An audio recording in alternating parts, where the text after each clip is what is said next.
Le Conseil des ministres s'est réuni ce mercredi 16 juillet 2025 sous la présidence de M. Patrice Talon, président de la République. Les décisions que voici ont été prises à l'issue de la séance. Au chapitre des mesures normatives, décret portant sur les attributions, l'organisation, le fonctionnement et le régime électoral de l'Ordre national des pharmaciens, de l'Ordre national des médecins et de l'Ordre national des chirurgiens dentistes. Il s'agit d'une série de 6 tests qui visent à définir d'une part clairement les attributions de chaque ordre en conformité avec les évolutions du système de santé et les exigences d'une gouvernance performante. La réglementation a également pour objectif de renforcer le rôle de ces organes en matière de régulation de l'exercice des activités professionnelles avec pour centre d'intérêt la qualité des soins, le respect de l'éthique et de la déontologie. D'autre part, il consacre une meilleure définition des règles électorales aux fins de garantir leur transparence et crédibilité. C'est ainsi que sont abordées les questions se rapportant à la composition des conseils nationaux et régionaux, aux modalités de candidature, d'éligibilité, de vote, de durée des mandats et de renouvellement des instances. Le ministre de la Santé veillera, en relation avec les autres ministres concernés, à leur application diligente. Au titre d'autres mesures normatives, le Conseil a adopté les décrets portant transmission à l'Assemblée nationale pour examen et vote du projet de loi portant modification de la loi numéro 2024-28 du 26 juillet 2024 sur les ordres nationaux du Bénin. Nomination des commissaires aux comptes près le Centre national des produits biologiques à usage vétérinaire. Nomination de magistrats à la chancellerie et dans les juridictions, puis approbation des statuts modifiés de l'Agence de contrôle des installations électriques intérieures Contrelec. Au chapitre des communications, en point 1, recrutement par concours direct de 115 fonctionnaires des eaux, forêts et chasses. Ces personnels seront déployés après leur formation pour renforcer les capacités d'intervention de la corporation dans les missions à elle dévolues. Il s'agit notamment de celles relatives à la riposte sécuritaire. Les personnels sont répartis à raison de 95 gardes forestiers, 10 contrôleurs et 10 conservateurs des eaux, forêts et chasses. En point 2, adhésion du Bénin à l'initiative Global Network de l'Office des Nations Unies contre la drogue et le crime. Créé en 2021, ce cadre a pour principal objectif de faciliter la coopération transnationale dans les affaires de corruption et de permettre aux autorités de détecter, enquêter et poursuivre plus efficacement les infractions liées à la corruption transfrontalière. L'adhésion de notre pays à ce réseau, ouvert à toutes les autorités chargées de l'application de la loi anticorruption des États ayant souscrit à la Charte des Nations Unies et des États partis à la Convention des Nations Unies contre la corruption, offre également des possibilités de partage de connaissances entre pairs et d'accès à une plateforme sécurisée d'échange d'informations. Aussi, le Conseil y a-t-il marqué son accord et instruit les ministres concernés d'accomplir les diligences nécessaires à sa formalisation. En point 3, approbation de la politique nationale d'évaluation PNE 2025-2034 et sa stratégie nationale d'évaluation 2025-2029. La présente politique a l'avantage de corriger les insuffisances de la précédente et prend en compte les outils nouveaux de mobilisation et d'engagement pour la prise des décisions publiques. Assortie d'une stratégie sur la période 2025-2029, elle est arrimée à l'agenda international de développement à travers les objectifs de développement durable, ODD, l'agenda 2063 de l'Union africaine et la vision 2050 de la CEDEAO.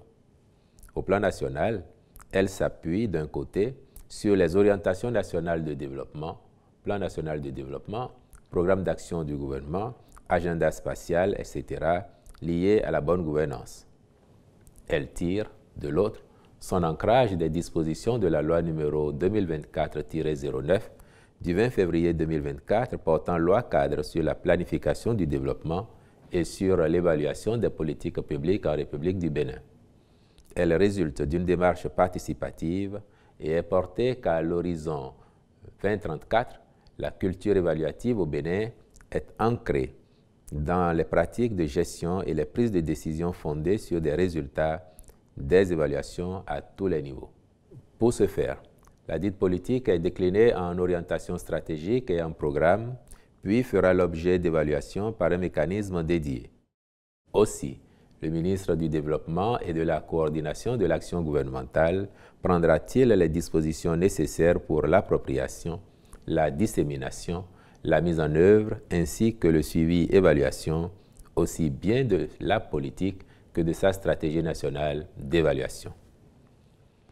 En point 4, approbation de la politique nationale de développement des énergies renouvelables PONADER 2020-2030 actualisée et sa stratégie 2025-2030. Cette politique vise à faire des énergies renouvelables la source prioritaire de la satisfaction durable et optimale des besoins énergétiques nationaux à l'horizon 2030. Sa mise en œuvre permettra à notre pays d'œuvrer davantage à la réduction des émissions de gaz à effet de serre, de mieux s'adapter au changement climatique et de favoriser l'accès à tous et à moindre coût aux énergies renouvelables. Ce faisant, elle contribuera au développement durable et à la promotion des activités socio-économiques du monde rural par une énergie moderne. La PONADER servira ainsi de cadre de référence d'élaboration et d'exécution des projets et programmes d'énergie renouvelable dans notre pays. Elle traduit la volonté du gouvernement d'orienter et de coordonner toutes les interventions dans le sous-secteur, tant des acteurs publics, parapublics que privés. Pour en assurer l'efficacité, elle est dotée d'une stratégie de mise en œuvre sur la période 2025-2030 destinée à induire des résultats positifs pour en favoriser l'évaluation. En point 5, approbation de la politique nationale de maîtrise d'énergie PONAME 2020-2030 actualisée et sa stratégie 2025-2030. L'actualisation de la PONAME se justifie principalement par l'évolution du cadre institutionnel du secteur de l'énergie pour tenir compte de la dissolution de l'Agence béninoise d'électrification rurale et de maîtrise d'énergie, qui était la principale structure administrative opérationnelle dans la promotion et le développement de la maîtrise d'énergie. Sa mise à jour et son opérationnalisation à travers sa stratégie 2025-2030 permettront, à terme, aux consommateurs d'avoir accès à moindre coût aux services énergétiques de qualité, sécurisés, durables et efficaces. Elle postule en effet qu'à l'horizon 2030, la maîtrise d'énergie au Bénin garantit la réduction considérable de la consommation, de la dépendance et des dépenses énergétiques sans préjudice de la qualité des services énergétiques. À cet effet, elle vise à mettre en place les cadres de planification, d'orientation, de coordination et de suivi-évaluation. Il en découle des actions relatives à l'efficacité énergétique, aux économies d'énergie dans tous les secteurs, aux mécanismes d'intervention plus cohérents. S'inscrivent dans cette logique le renforcement des cadres institutionnels et juridiques existants, la création des mécanismes de financement en soutien au développement des actions de maîtrise d'énergie en général. Au chapitre des rencontres et manifestations internationales, il a été autorisé l'organisation à Cotonou, le 1er août 2025, du défilé militaire et paramilitaire dans le cadre de la célébration du 65e anniversaire de l'indépendance du Bénin, du tournoi national de pétanque, édition spéciale du 65e anniversaire de l'indépendance du Bénin, de l'Africa Agri-Forum du 19 au 21 novembre 2025, ainsi que de la première édition de Cotonou Comedy Festival du 4 au 8 décembre 2025. Au chapitre des mesures individuelles, enfin, les nominations ci-après ont été prononcées. Au ministère des Affaires étrangères, directeur général des Relations extérieures, M. Akpekoku Marius Loko, directeur général des Affaires consulaires et des Béninois de l'extérieur, M. Yassea Nunayon MCD Hundefo, directeur général de l'attractivité et de la diplomatie économique, M. Simidele Selidji Settebe, directrice de la planification, de l'administration et des finances, Madame Adjiri Emilienne Agossa. Au ministère de l'Enseignement supérieur et de la Recherche scientifique, Conseil technique à l'enseignement supérieur, la recherche et l'innovation, Monsieur Yakole Guy Atoun. Au ministère de l'Énergie, de l'Eau et des Mines, Directeur général de la Société béninoise d'énergie électrique, Monsieur Hippolyte Ebaïtier, je vous remercie.